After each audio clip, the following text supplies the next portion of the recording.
মধ্যপ্রাচ্য থেকে মার্কিনীদের নিশ্চিহ্ন করার মিশন শুরু করেছিল ইরান। ভয় আর আতঙ্কে আগেই ঘাঁটি থেকে সটকে পড়ে ট্রাম্প বাহিনীরা।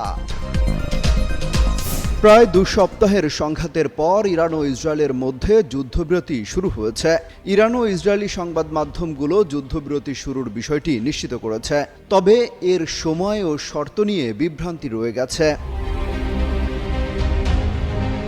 এর আগে ইসরায়েল ও ইরান একটি সম্পূর্ণ সর্বাত্মক যুদ্ধবিরতিতে সম্মত হয়েছে বলে সামাজিক যোগাযোগ মাধ্যমে এক ঘোষণায় এই কথা জানান মার্কিন প্রেসিডেন্ট ডোনাল্ড ট্রাম্প। মঙ্গলবার এই তথ্য জানিয়েছে মার্কিন সংবাদ মাধ্যম CNN। তাদের প্রতিবেদনে বলা হয়েছে, ইরান ও ইসরায়েলের কয়েকটি সংবাদ মাধ্যম জানিয়েছে 2 দেশের মধ্যে যুদ্ধবিরতি কার্যকর হয়েছে, তবে এই যুদ্ধবিরতি ঠিক কখন এবং কি শর্তে শুরু হয়েছে তা নিয়ে এখনো স্পষ্টতা আসেনি। মার্কিন প্রেসিডেন্ট ডোনাল্ড